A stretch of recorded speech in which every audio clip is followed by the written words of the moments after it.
बिस्मिल्लाहिर्रहमानिर्रहीम, अस्सलाम वालेकुम। आपकी स्क्रीन पर जो मनाजिर चल रहे हैं इनको गौर से देखिए। इब्राहीम रईसी जो ईरान के सदर हैं, उनका जब जिस्ते खाकी लाया गया, जनाजे पर जब उनकी मैयत को लेकर गए, उसके बाद जिस तरह लोग लाखों के हिसाब से उनका जनाजा पढ़ने के लिए आए थे, बड़ी अजीबो गरीब सूरत हाल देखी कि वहां पर लोग चीखे मार रहे हैं, दाड़े मार मार कर रो रहे हैं। और सबसे बढ़कर एक अजीब सूरत हाल है जो मीडिया के अंदर रिपोर्ट नहीं हो पा रही, कि लोगों की आंखों में शदीद खून उतरा हुआ है, इतना खून उतरा हुआ है। और वहां पर किसी बंदे को जो जनाजे में मौजूद था, उसको इस बात का एतबार नहीं है कि ये जो क्रैश हुआ है ये एक बिल्कुल नॉर्मल था, कुदरती था। जरूर इसके पीछे उन ताकतों का हाथ है, जो चाहे आप उसको अमेरिका कह लें, इसराइल कह लें, जो ईरान के अंदर रजीम चेंज करना चाहती थी, और वो फाइनली हो चुका है। अब हुआ यह है कि अवाम वहां पर जब धाड़े मार मार कर रो रहे थे, जब इनको दफनाया जा रहा था, जब इनका जनाजा बढ़ा जा रहा था, उस वक्त लोगों ने वहां पर डिमांड की कि बदला चाहिए, और किसी जरूरत हम चुप नहीं बैठेंगे। असल में ये एक लावा है जो फटने वाला है। असल में ईरान में हुआ ये था कि जब इन्होंने हमला किया तो उसके बाद ईरान की आवाम बहुत खुश है, उन्होंने जश्न मनाया। लेकिन इस बात का उनको पता था कि कुछ ना कुछ मई के एंड पर होना, या तो हमारी न्यूक्लियर फैसिलिटीज पर हमला होना, ना कुछ। अब सूरत हाल ये है कि ईरान में अवाम जब धड़े मार मार कर रो रही है, चीख रही है, और वहां पर वो शाउट कर रहे हैं कि हमें हर सूरत इसकी तहकीकात। ये असल में ईरान के आर्मी चीफ ने वहां पर जो ऑर्डर दिया है कि हम इसकी रिपोर्ट सामने लेकर आने वाले हैं, असल में उसका उनको इंतजार है। लेकिन उसके बाद अब वो चुप नहीं बैठेंगे। और खतरनाक सूरत हाल ये है कि ईरान में इस वक्त एक भी किसी सतह पर यह बात का शक तक नहीं किया गया कि इसमें यह हमला हुआ, जबकि इतने सवाल आता कि ईरान उसका जवाब नहीं दे सकता। लेकिन वो चुप करके बैठे हैं कि अवाम का शदीद रिएक्शन आ सकता है कि क्या हमारे अपने अंदर गद्दार बैठे हुए हैं, जिन्होंने ये पुराना हेलीकॉप्टर लिया, गलत मौसम में लेकर गए, कंट्रोल टावर से राब्ता नहीं हो सका, उनका कोई डिस्ट्रेस कॉल नहीं थी, उनका सैटेलाइट फोन, ब्लैक बॉक्स, कोई चीज जवाब देने के लिए ईरान में तैयार नहीं। और वहां पर शदीद तरीन गुस्सा पाया जाता है, इतना गुस्सा जिसकी इंतहा नहीं। अब जो अगली डेवलपमेंट होने वाली है, एक तो ईरान में जनाजे के वक्त वो शदीद गुस्से में थे, धाड़े मार मार कर रो रहे थे और चीख रहे थे कि हमें बदला चाहिए। दूसरी जानिब ईरान में एक बड़ी अजीब सूरत हाल है कि ईरानी इंटेलिजेंस को जो मालूमात हैं उसके मुताबिक पॉसिबिलिटी ये है कि अगले चंद दिनों में ईरान पर एक बहुत बड़ा हमला होने वाला है, और गालिबन वो हमला पहले से कई गुना ज्यादा खतरनाक होगा। यानी आप भूल जाएंगे कि वो एम्बेसी पर जो हमला हुआ था, ईरान की इंटेलिजेंस एजेंसियों को ये बात पता है, उनकी फौज को भी पता है, उनके तमाम इदारों को पता है। एक जानिब उनका लीडर मारा गया है टॉप लेवल का, और जिसमें खदशात ये हैं कि उसको मारा गया है, ना कि कोई हादसा हुआ है जिस तरह का ये फटा है जहाज, और जैसी सूरत हाल है।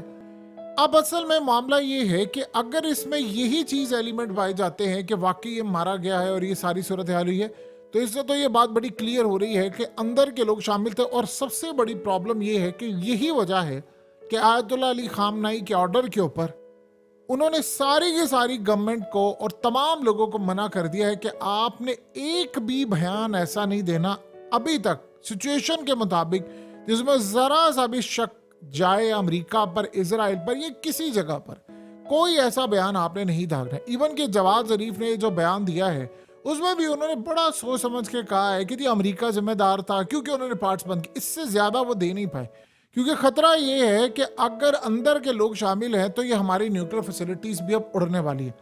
अब असल कहानी ये है कि ईरान की इंटेलिजेंस एजेंसियों को और ईरान की फौज को हर वक्त मुहतात रखा गया है कि जो मेन बंदा था, जो असल में पूरे का पूरा सिनेरियो चला रहा था, उसको तो हमने उड़ा दिया और हमने पैगाम दे दिया है कि हम कहां तक जा सकते हैं। अब ईरान पर होने जा रहा है एक हमला, और गालिबन वो हमला तैयार है। देखिए, इजराइल ने उनको नहीं छोड़ना। पहले उनको ये था कि असल में हम इन पर कुछ भी कर सकते हैं, कोई नहीं। उसके बाद था कि ये हमला करने के लिए आएंगे, हमारा दिफा रुकेगा, फलाना होगा, ये करेंगे, वो करेंगे। अब खतरा ये है कि अगर इस पैमाने पर, यानी आप ये देखिए ना कि जहां पर उनका जहाज हेलीकॉप्टर क्रैश होता है, उस क्रैशिंग वाली साइड से 2 सिग्नल मौसूल होते हैं और ये सारी फोर्स वहां चली जाती है, लेकिन पता चलता है वो गलत साइड थी। तो अभी तक तो ये भी नहीं उनको पता कि रॉन्ग सिग्नल किसने दिए। यहाँ तक सूरत हाल है कि जीपीएस तक ब्लॉक किया गया है। अब सवाल ये है कि अगर जीपीएस ब्लॉक किया गया और वो पुराने इस्तेमाल कर रहे हैं आज तक, तो ये तो कुछ भी हो सकता है। यानी अब तो चाइना का सिस्टम है और किसी का भी सिस्टम है, तो ये सूरत हाल उनके लिए बहुत ज़्यादा खतरनाक है कि मामला क्यों ऐसा चल रहा है। अब अगला जो मरहला यहाँ पर शुरू होने वाला वो ये है कि इसराइल में आवाज़ें ये उठना शुरू हो गई हैं कि अब यही मौका है। हमने एक मेन बंदा तो चला गया, वो क्लेम नहीं कर रहे, लेकिन वो कह रहे हैं कि हमारी राह का कांटा चला गया है। अब हम ईरान को दहशतगर्दी से रोकेंगे और यही मौका है कि ईरान इस वक्त बैकफुट पर चला गया है, तो हम इनके मुल्क में जाएं, हमला कर दें इनके न्यूक्लियर फैसिलिटीज़ पर। और सबसे बढ़कर जो प्रॉब्लम सबसे बड़ी ये आई है कि अगर वाकई इनका पूरे का पूरा सिस्टम हैक हुआ है, जैसे मिसाल के तौर पर आप देखें ना, इस हेलीकॉप्टर से ना कोई डिस्ट्रेस कॉल दी गई, इमरजेंसी कॉल जो होती है, मेडे कॉल कोई नहीं गई कि एयर कंट्रोलर को बता दे कि हालात ख़राब हैं, ना इनके सैटेलाइट फ़ोन का पता, ब्लैक बॉक्स का पता, कुछ भी नहीं पता। तो इस सारी सूरत हाल में ऐसा लग रहा है कि पूरे का पूरा सिस्टम जो था वो जैम कर दिया गया, हैक कर लिया गया। इसका मतलब है कि वो इनकी सेंसिटिव इंस्टॉलेशन को भी उड़ा सकते हैं। और इसी वजह से अब ईरान के अंदर इस बात पर शदीद गुस्सा अवाम में पाया जा रहा है और उन्होंने इब्राहिम रईसी के जनाजे के ऊपर इस बात को ज़रूर शाउट करते हुए दोहराया बार बार और कहा कि हमें बदला चाहिए। अब ईरान में सबसे बड़ा मसला ये है कि उन्होंने ऑलरेडी यानी रूस के साथ भी टच में है, चाइना के साथ। देखिए इजराइल की स्ट्रेटजी क्या होती है कि जब कोई बंदा दबा हुआ उसको और दबाओ, उसको मारो। आपने देखा नहीं उन्होंने यानी गजा और फलस्तीन के साथ क्या किया है, 76 सालों से उनकी यही पॉलिसी है। अब उन्होंने देखा है कि ईरान चला गया बैकफुट पर, वो अलग बात है कि हमास की लड़ाई जारी है। ये दो चीजें करने जा रहे हैं जो बड़ी खतरनाक है। एक ये करने जा रहे हैं अब ईरान के ऊपर हमला, मुकम्मल तौर पर तैयार है और उनको लगता है कि अब हम ईरान के खिलाफ एक बड़ी जंग छेड़ देंगे, अब वो नहीं छोड़ेंगे। इसके अलावा एक जंग ये शुरू करने जा रहे हैं लिबनान के अंदर, और वो ये देखेंगे कि अगर ईरान इस सारी सूरत हाल में जो सोग मना रहा है, जो इस वक्त जनाजों में मसरूफ़ है, अगर हमने वहाँ पर हमला कर दिया और यहाँ पर भी हमला कर दिया तो ईरान को बहुत बड़ा सेटबैक लगेगा, क्योंकि जो मेन डिसीजन मेकर था वो फिलहाल नहीं है। और अगले 50 दिन में होने इंतखाबात, 50 दिन में जाकर इंतखाबात होंगे, कोई नया बंदा आएगा, उसकी पॉलिसीज़ क्या होंगी, उसको संभलते देखते कितना टाइम लगेगा, क्या सूरत हाल होगी, कुछ नहीं कहा जा सकता। क्या वो इब्राहिम रईसी जैसा स्टैंड ले सकता है? असल में पैगाम ये दिया गया है इस जनाजे के जरिए बहुत सारी मुस्लिम कंट्रीज को कि भाई जिसने ये काम करने की कोशिश की, अगला इसी तरह उसका जनाजा भी तैयार होगा। अगर कोई किसी ने जरा सा भी ऊंच नीच करने की कोशिश की तो ये अंजाम देख ले जो ईरान के प्रेसिडेंट का। आप एक चीज गौर करें, कैसी अजीब बात है कि पूरी दुनिया को अचानक चुप लग गई है। यानी एक ऐसा हमला हुआ है जिसमें भूल कर भी दुनिया के एक्सपर्ट कह रहे हैं, पाकिस्तान के एविएशन के एक्सपर्ट कह रहे हैं, इंडिया का साबिक एयर मार्शल कह रहा है और दुनिया भर के एक्सपर्ट कह रहे हैं उठकर कि नहीं ये हमला था, ये हवा में फटा है, ये ऐसे हो ही नहीं सकता। लेकिन ईरान के अंदर जो हमेशा से हर गटर का भी इल्ज़ाम लोग, ढक्कन भी अगर गुम जाए तो इसराइल पर लगा देते हैं, चुप करके बैठे हुए हैं, कोई बात नहीं हो पा रही। अब सवाल तो जाहिर सी बात है बनता है कि इस बंदे ने इतना ईरान के लिए किया है तो वहां पर पिन ड्रॉप साइलेंट किया। उनको अब खतरा है कि शायद अब ये हम पर शुरुआत हो चुकी है और हमारे बाकी लीडरान की जिंदगी भी शदीद खतरे में है, स्पेशली उनके जो सुप्रीम लीडर हैं। देखिए इस वक्त जानशीन का सिलसिला शुरू हुआ है, जो ईरान के आयतुल्लाह अली खामनाई हैं उनके जानशीन, क्योंकि जब से खुमैनी के बाद यही तमाम चीज़ों को टेक ओवर करे और अब तक ये चलते आ रहे हैं। तो अब तक ये जो सूरत हाल पैदा हो रही है उसके बाद वो ये समझ रहे हैं कि उनको और उनकी अगली नस्लों को भी खतरा है। तो जानशीन का मसला भी वहाँ पर शुरू हुआ है कि कौन हम सामने लेकर आएंगे, क्या मामला होगा। इस वक्त सारी सूरत हाल, दो लोग थे अहम, एक जो पूरी दुनिया से निगोशिएट करता था अमीर अब्दुल्ला, उनको मार दिया गया, और दूसरा जिसने आकर न्यूक्लियर बनाकर और फैसला ये किया कि आर्मी चीफ को। देखिए ईरान के अंदर ऐसा नहीं है कि सारे फैसले जो है वो फौज करती है या Ayatollah Ali Khamenei supreme leader, वो बैठे हुए पीछे, लेकिन असल में मेन जो फैसला असल में उनको तायद होती है। अब फैसला जो भी फाइनल करना होता था वो इब्राहिम रईसी करते थे, हद तक एडवाइस लेते थे वो, और काफ़ी हद तक इनपुट भी रहती थी उनकी सुप्रीम लीडर की, बाकी लोगों की भी, लेकिन फाइनल अथॉरिटी हमेशा से उनकी थी, बावजूद इसके कि दोनों के आपस में बड़े अच्छे गहरे ताल्लुकात थे। लेकिन फिर भी जो रिस्क कई जगह पर उनकी लीडरशिप नहीं ले पाती थी, इब्राहिम रईसी लेते थे। अब कोई और बंदा उनको समझ नहीं आ पा रहा। जैसे मिसाल के तौर पर ये जो हमला था उसमें सबसे पहले इब्राहिम रईसी ने आर्मी चीफ को बुलाया, एयर चीफ को बुलाया और कहा कि आप फिजिबिलिटी बनाकर दें, हमने इसराइल पर हमला करना है। उन्होंने सुप्रीम लीडर को भी बुलाया, आयतुल्लाह अली खामनेई, और उनको कहा कि देखें, आज अगर हमने हमला ना किया तो सारी जिंदगी हम फिर हमला नहीं कर पाएंगे। उन्होंने, यानी आप देखिए, रूस को, पुतिन को कॉल की, उनको ऑन बोर्ड लिया, शी जिनपिंग से राब्ता करके चाइना को ऑन बोर्ड लिया और कहा कि हम हमला करने जा रहे। तो ये सूरत हाल थी कि आइडिया असल में उनका था कि इजराइल पर हमला करना, और ये बात इसराइल भूला नहीं। देखिए, जैसे ईरान ने काम ये किया कि ईरान ने हमला करते हुए उनकी निवातम बेस को निशाना बनाया, जहां से F-35 उड़े थे, उन्होंने एम्बेसी उड़ाई। उनको भी पता था कि पहला ऑर्डर जिस बंदे ने दिया है वो इब्राहिम रईसी है, और इब्राहिम रईसी के ऑर्डर के बाद जाकर बाकी अप्रूवल हुए, तमाम चीजें हुई, यानी वो बंदा स्टैंड ले गया था। आप यहां से अंदाजा करें। तो अब असल में वो करने ये जा रहे हैं कि अब इनके पास पता नहीं दिफाई सिस्टम है। देखिए, दिफा होना और लीडर का जिगरा रखना, ये दो चीजें होती हैं। अब ईरान के पास सबको पता है इस वक्त दिफा है। क्या इस वक्त आप ये देखें, इब्राहिम रईसी लेट से जिंदा रहते और ये काम होता उनके फॉरेन मिनिस्टर का, अमीर अब्दुल्ला इस तरह मारे जाते, तो क्या ईरान के लीडर इब्राहिम रईसी बयान ना देते इस वक्त? वो कहते हैं कि ठीक है। वो बल्कि असल में वो हमेशा ही करते थे, डिफेंस मिनिस्टर को कहते थे तुम बयान दो, आर्मी चीफ को कहते थे तुम बयान दो, फलाने को कहते थे तुम बयान दो, किसी पार्लियामेंटेरियन, खुद वो कम जरा बोलते थे लेकिन बाकियों को कहते थे तुम बयानात दो, और वो बयानात असल में धमकी होता था उनकी। अब ये सारी सूरत हाल में आप अंदाजा कर लें, इस वक्त क्या कोई दूसरा बंदा है जो उठकर ये काम करे? अब सोचिए, अगर लेट से इजराइल इनकी जो न्यूक्लियर फैसिलिटीज है उसको उड़ाने के लिए तैयार बैठा हुआ है और वो किसी भी वक्त हमला करेगा। इन्होंने प्लान किया है कि हमने दो जगह पर हमला करना है। एक हमला हमने करना है लिबनान के अंदर और वहां जंग छेड़नी है, पूरी जंग वो छेड़ने की तैयार है। देखिए, पहले छोटे छोटे हमले हो रहे थे, अब वो समझ रहे हैं कि हमें पूरी तरह हमला करना है, और ईरान इस वक्त बैकफुट है।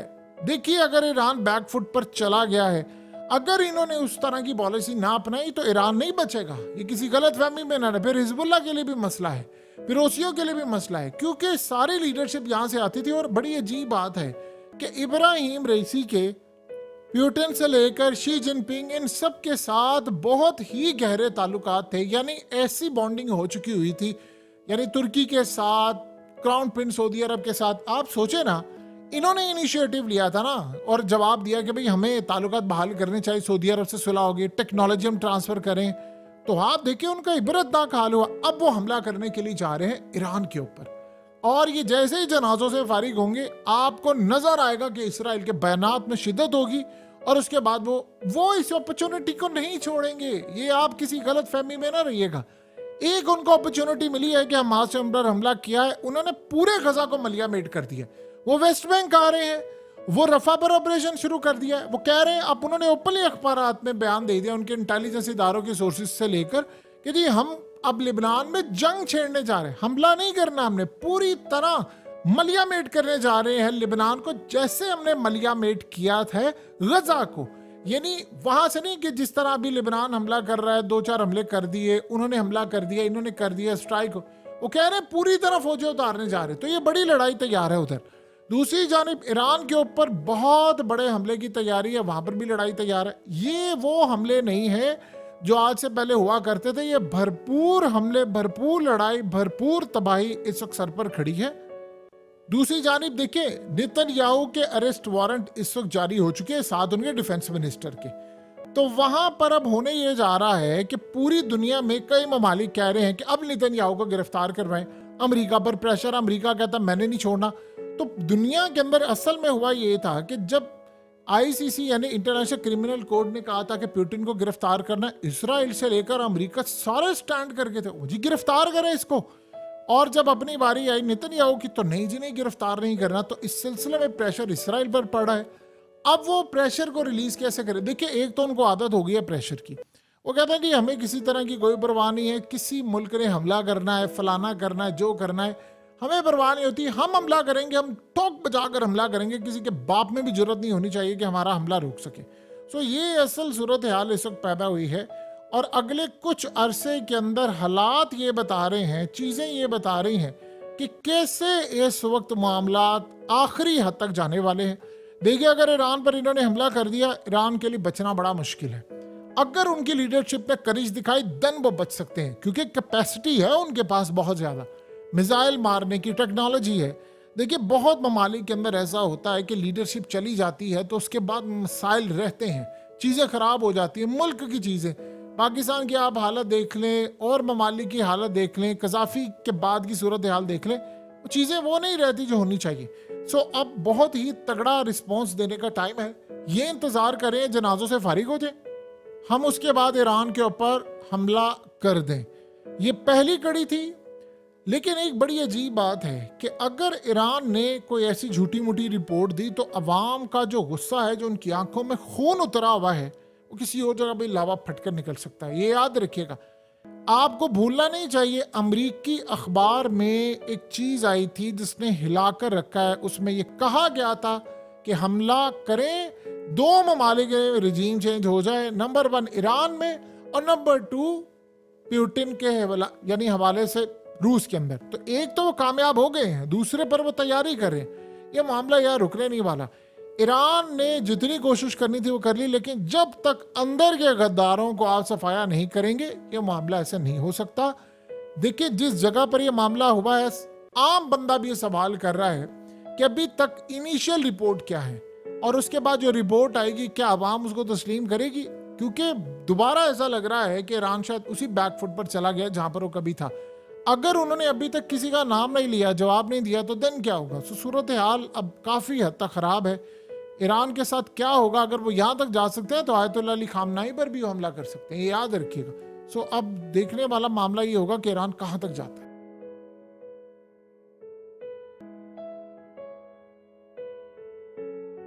हकीकत टीवी को सब्सक्राइब करना मत भूलें, वीडियो को लाइक करें, शेयर करें और कमेंट सेक्शन में अपनी राय का इजहार ज़रूर करें।